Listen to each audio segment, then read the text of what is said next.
Bang Zuma izin ya sebentar aja ya Bang Zuma Iya, ya. silakan ketawa, saudaraku Pak? Pandi. Kenapa ketawa Pak Pan Zuma? Saya katakan ada 2 ekor.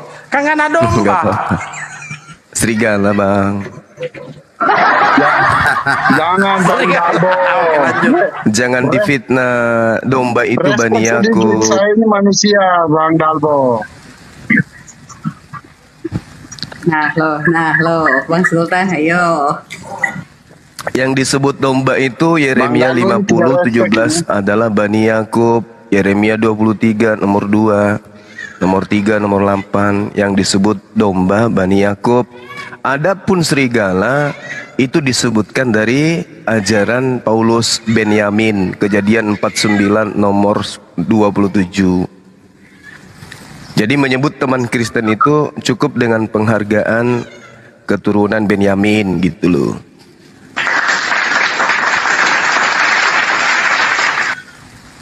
Lanjut bang, maaf saya mengganggu. Apa Bang Zuma lanjut. Tidak Gerunda. Iya, jadi kalau Kristen pingin kali disebut sebagai bagian daripada Yahudi, maka Kristen ini adalah ajaran berasal dari Benyamin, keturunan Benyamin, keturunan serigala, yang merampas ajaran Bani Israel, Yahudi, Taurat, lalu dijual kepada Romawi, penganut ajaran animisme, penyembah roh-roh. Makanya hari ini kalau kita tanya teman kita Kristen, kalian itu menyembah apa? Menyembah roh. Yohanes 4:24. Theos itu adalah roh, maka sembahlah Theos dalam roh dan kebenaran. Jadi teman-teman kita Kristen itu adalah kelompok dari Benyamin yang menyembah makhluk halus.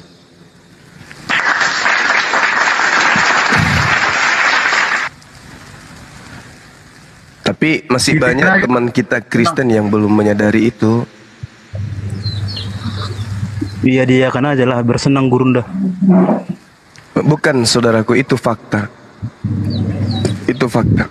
Memang akan datang Islam yang akan memberi peringatan kepada siapapun yang mau mengikuti peringatan itu. Nah, keberadaan kami apologetis Islam itu innamatun thirumanita ba'asyikra wa hasyir rahmana bil gaib Ya, tapi fabashirhum masalahnya kan wa ajrin karim, kan gitu bang. di Taurat itu kan udah ada Allah itu roh juga. Tidak ada dikatakan Tuhan itu roh. Roh itu makhluk halus bang. Loh. Ayo, roh itu Baca adalah Kejadian 1 ayat 1 sama 2. Kejadian 1 nomor 1 itu adalah ruah. Ruah itu udara, oksigen, angin. Oksigen. Yes, coba kita lihat di dalam Ayub 27. Coba bang, supaya kita itu belajar, ya. Ya pengetahuan Anda tentang roh itu kan sedikit. Gimana Anda mau menjelaskan? Begitu juga Anda. Begitu juga Enggak Anda. lah. Lebih Nah, banyak coba- kami lah. Coba definisikan roh adalah langsung Sebelah kaku kami itu lidah kan Anda roh. pasti langsung kaku. Roh adalah Roh adalah roh apa dulu? itu kan kaku kan. Roh Allah itu Allah. Roh iblis kan begitu. Langsung kaku. Itulah kebenaran Al-Quran.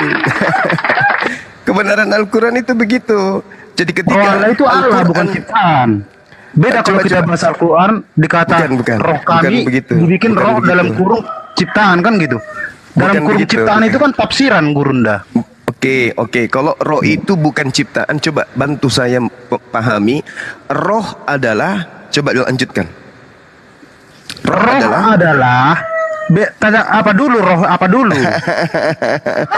Roh itu kan sesuatu yang tidak terlihat. Langsung tenggorokan Anda seketika ada eskapator di dalam kan? Itulah Al-Quran hebat. Iya, Masya roh itu Allah. sesuatu yang tak terlihat. Subhanallah. Suatu power kekuatan yang tidak bisa dilihat, tapi bisa menghidupkan. Seperti aliran listrik berarti ya kan? Loh, apa hubungannya roh dengan aliran listrik? Ya itu dia, makanya aku bilang. Coba definisikan roh adalah Ya itu roh adalah sesuatu yang terlihat yang bisa sesuatu. Ada ketahuan. Anda sudah mengatakan sesuatu. Sesuatu berarti makhluk. Ayo. Kapan sesuatu menjadi makhluk?